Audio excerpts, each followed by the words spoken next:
The YWCA takes seriously its mission of eliminating racism. Few goals carry a heavier burden. However, few organizations have the century-long experience and integrity delivering the necessary services, leading the charge in the community. The dynamics of an ever-changing, fast-paced world has made the goal of ending racism possible. Race is an idea built on false notions of superiority and inferiority. The injustice began when we divided ourselves based on dehumanizing philosophies that help us manufacture race. The YWCA has chosen to correct the record first, delivering justice for all those afflicted by race thinking and making clear that race doesn't exist.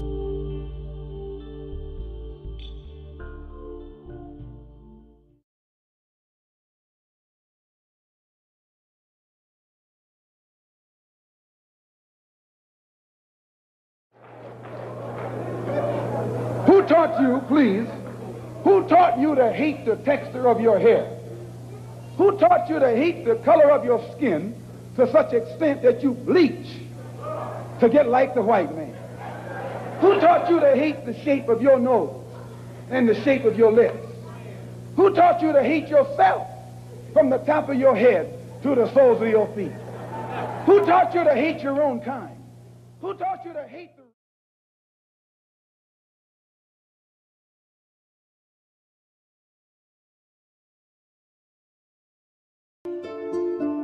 All men are created equal. All men are created equal. It's the lofty and revolutionary ideal at America's core. Yet it was written at a time when some inhabitants were held in bondage, and others were being dispossessed of their lands. How did American society justify unequal treatment based on skin color and national origins? How did it reconcile that contradiction? America created a story of race. We have the idea that it's somewhere written in stone that there are these fundamental differences between human beings.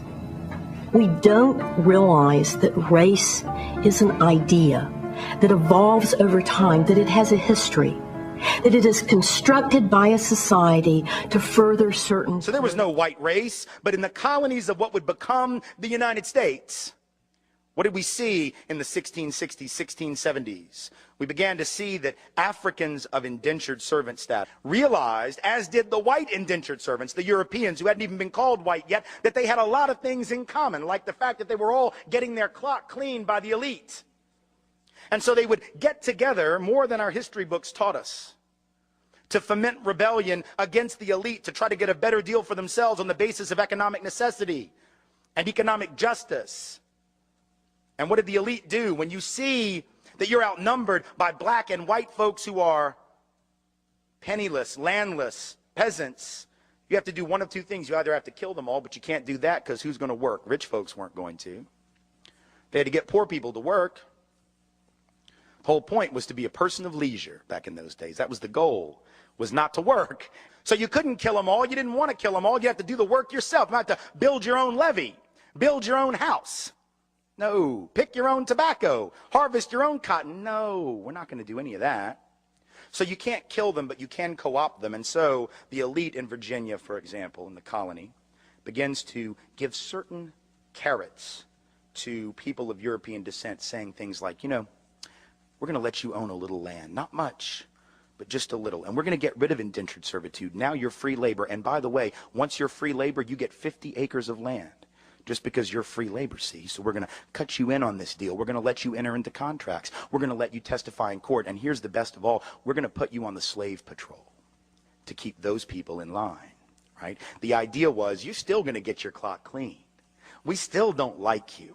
We still aren't going to really empower you or change your economic subordination. But we're going to make you honorary members of this team, and you're going to help us keep those other people down. And so they got a little taste of power, and it did effectively divide and conquer those coalitions. Those rebellions began to stop almost instantly.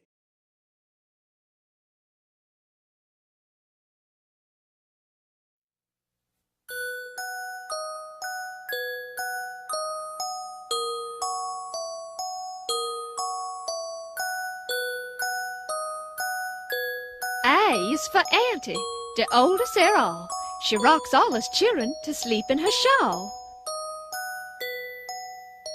D is for Daniel, who tends to the door. He took care of Massa way back for the war. F is for Felix, who won't do no work. He's lazy and shiftless and ready to shirk. Z is for Zonia, chunky and small. But here come the missus, so I guess it's them all.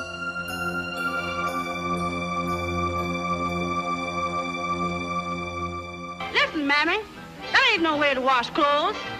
What you all need is rhythm. What do you all mean, rhythm? I'll show you what I mean.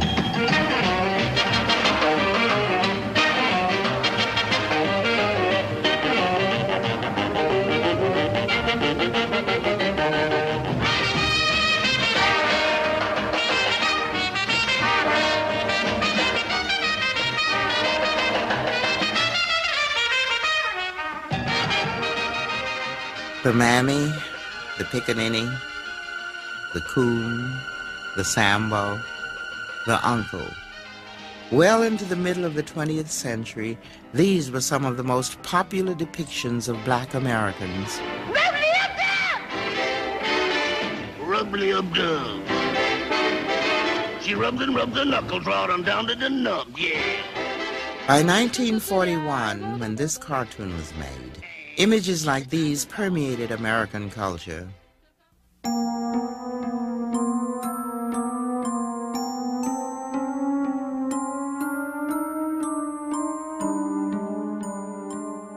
These were the images that decorated our homes, that served and amused and made us laugh.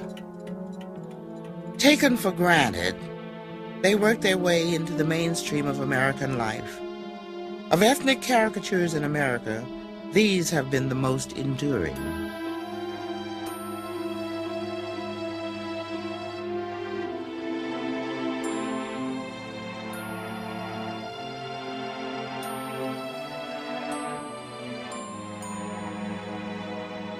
Today, there's little doubt that these images shape the most gut-level feelings about race.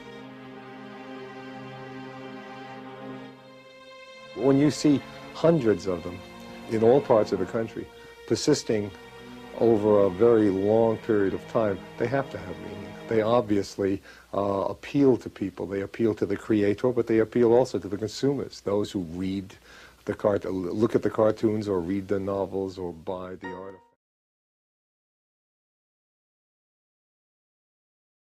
I would say that certainly the black kids who are growing up today have a higher material standard of living than I had. The difference was that the schools were good when I came along.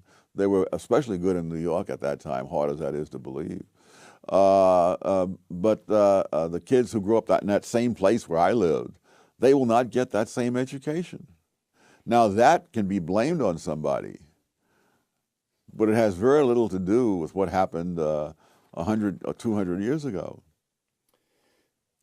And it's true in other countries. I mean, in Nigeria, for example, there's a tribe, the Igbos, who are living in one of the least fertile parts of Nigeria, who were in fact enslaved in centuries past by other tribes and so on. When the British moved in and set up schools, the Igbos went for the schools. By the time Nigeria became independent, the Igbos had climbed above the other groups that had been ahead of them to begin with. But there are all kinds of cross currents of factors, the particular culture, or the particular geography. You run through the whole list of them. You cite in Intellectuals and Race, you cite an observation by the intelligence expert, IQ scientist James Flynn, that just stopped me cold. After the Second World War, you've got large numbers of American troops remaining in Germany. For that matter, there's still several tens of thousands there today. And both black and white American soldiers had children with German women. And Flynn discovered that those children growing up in Germany showed no IQ differences at all. The black kids and the white kids, the same. Quoting Intellectuals and Race, Professor Flynn concluded that the reason was that the offspring of black soldiers in Germany, and now you're quoting Professor Flynn, grew up in a nation with no black subculture, close quote. Which means what? Which means they experienced exactly the same expectations. Is this the... No. The expectations are external. The culture in which they grew up was not the culture in which black kids grew up in America today. So they had... There's no gangster rap that was pervasively available in Germany. So here's what I'm getting. There is something about black subculture in America today that holds African Americans themselves back? Yes. In fact, I went into this in a previous book on which about black rednecks and white liberals, because that same subculture. Let's talk about two of your books here. Go ahead. Because that very same subculture held whites in the South back as well. That in the time this mental testing in the First World War turned up, among other things, the fact that whites from various 4 or 5 southern states scored lower on the mental test than blacks from 4 or 5 northern states. And so it really was a question of the subculture that was there, which was a handicap to both. All right. And so whose job is it to say, wrong subculture, folks, you're harming yourselves? Well, I would think in an ideal world that intellectuals might take on that task, but the world that we live in, I've noticed, is not ideal. All about the police department, but facts have got to matter. If we want to make some changes here on what's going on, the police have already recognized the fact that we have some issues that we've got to deal with, all right? Now the black community has got to also understand that they have issues that they have to deal with, all right? This is not a one-way street here. And now you got police officers, you got the Ferguson effect that we're dealing with today. It's because police officers are second-guessed right away. We had the incident in Louisiana and in Minneapolis, okay? We don't know what happened there, okay, especially what happened in Minneapolis. All right, the investigation is still going on, but to come out with the rhetoric that the police officers were racist when there's no evidence to indicate that racism was involved has got to stop. All right, if that doesn't stop, and this thing about the disparity of blacks and whites in jails, that's got to stop, because I got statistics right here which will prove me right. In New York City alone, okay, blacks are 23%. They make up 75% of the population. 75% of all shootings, 70% of all robberies, and 60% of all violent crimes. All right, the whites only 3%. Now that is why there were more blacks in jail than there are whites. But that's okay. And now let me just finish here, and then you can go. All right. So we look at that statistic. All right. They turn it around. You know, the racial demagogues out there turn it around that the blacks are being picked on. It's not. So the facts in these statistics, all right, have to be addressed, and you've got to understand them. But both can be true, right? Both can be true. You wind up dealing with a community more because of socioeconomics and criminality, but the question still remains, Mark, of how you deal with that community. Right. Can I respond to Harry? Please. Okay. So please, and I'm coming to you, Jeff. There's a couple of things there. First, Harry talked about the idea of people immediately second-guessing the police. The police should be second-guessed. They're public servants, and we're the public. We should be second-guessing them, just like we should second-guess our politicians. He's saying don't automatically infer an assumption of racism. That's what he's saying. Well, that's not what he said, but and we have to make that distinction, right? We have to make the distinction. Right. Should be subject to scrutiny, but so long as police have not been, and because police have not been, sometimes at this point, police are frustrated when you don't take their word as gospel right away. And with camera phone technology, increased witness technology, we see that they're not always telling the truth. Now, to Harry's second point, which is that in Ferguson, we immediately jumped up and said this is racism without any evidence of racism. We did an investigation of the Ferguson Police Department. I talk about this in my new book, and there is considerable evidence of racism in Ferguson. So it isn't true that there was no evidence of racism. There were racist emails, racist phone calls, racist practices. He's saying in this specific incident. No, come on. Let me finish. There were 3 emails, I believe, that were racist, correct? But Harry, there's only 40 emails. Harry, there's only like 100. It doesn't matter. But Harry, hold on. That means it's systemic. Guys. Harry's still on national TV and just said that black people are prone to criminality. I want to be able to respond to that. Okay. Well, they are. But you think black people are prone to criminality? The statistics here show You don't mean to say that. I'm going to give you a chance to correct me. You don't mean that black people are prone to criminality. What does this say? I don't know what that says, but I know... The chief can back me up because he's coming out of He's not going to stay on national TV and say black people are prone to criminality. I am telling you, 75% of all shootings are blacks. I'm hoping you just don't know. 75% of shootings. What you're doing is you're interpreting something else I'm saying. Your narrative. That's what you do. I'm just trying to talk. Mark, hold on one second. I think you just don't know prone. Two points I'd like to make. First of all, I'm not going to say we're prone to blacks, prone to crime because I don't believe it, and it's not true. That's the first. It's not true. It's racist. The second thing, I have a slight difference. It is not racist. To say that black people are prone to criminality.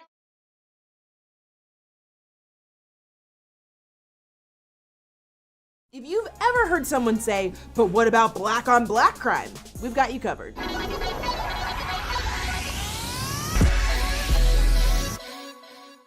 Scrolling through your Facebook feed, you'll probably see articles and arguments about Black Lives Matter. A lot of people are mad or just confused about this movement. So here are responses to 4 questions you might hear when talking about Black Lives Matter. Oh, so you care about black lives? Then why aren't you talking about black on black crime? First off, this assumes that the black community isn't worried about gun violence, which isn't true. For example, Ceasefire in Chicago is an organization that actually intervenes in local street and gang fights. There's even a documentary about them called The Interrupters. Black Lives Matter isn't just about the loss of life, which is always terrible, it's about the lack of consequences when black lives are taken at the hands of the police. When a civilian has committed a violent crime, they're generally arrested, tried, and then convicted. Conversely, there's a lot of evidence that it's very rare to secure an indictment against a police officer for excessive force, and an indictment is just a trial. It's not even a conviction. Also, black on black crime isn't a thing. 84% of white murder victims were killed by another white person. But we don't call it white on white crime. That's because our communities are still very segregated.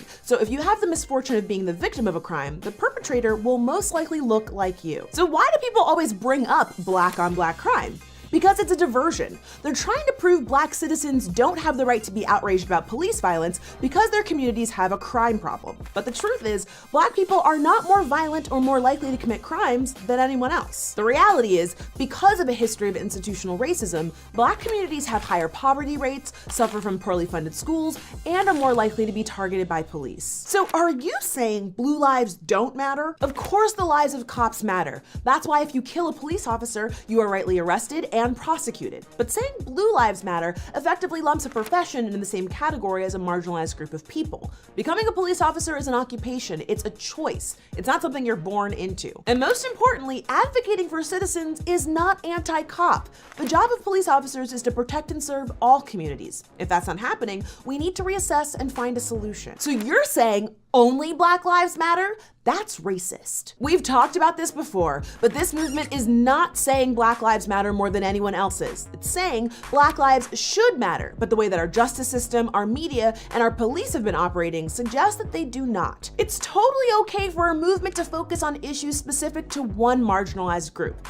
Gay bars aren't unfair to straight people. A breast cancer walk isn't unfair to other forms of cancer, and Save the Rainforest isn't saying you hate all other trees. To quote one law professor's letter, the subtext of Black Lives Matter is, because of the brutalizing and killing of black people at the hands of the police, and the indifference of society in general, and the criminal justice system in particular, it is important that we say, Black Lives Matter. But what about the white victims of police violence? There's way more of them. Yes, there are more white people killed by police officers than black people. But when you look proportionately within the populations, black Americans are 2.5 times as likely as white Americans to be shot and killed by police officers. Black men make up just 6% of the nation's population, but of all the unarmed people shot and killed by police in 2015, 40% of them were black men. Those numbers are tragic. If an unarmed citizen is killed by the police, or an armed citizen is killed under suspicious circumstances, people should be upset no matter what the victim's race. This isn't a competition. Sadly, police violence is a problem in many communities, but bringing up other victims to discredit the Black Lives Matter movement is pretty disingenuous. If you really believe that police violence is a problem, you should support Black Lives Matter as well as other organizations fighting for victims and their families. I know these conversations are hard, but they're necessary if we want to move forward. Thanks for watching, and we'll see you next time right here on Decoded.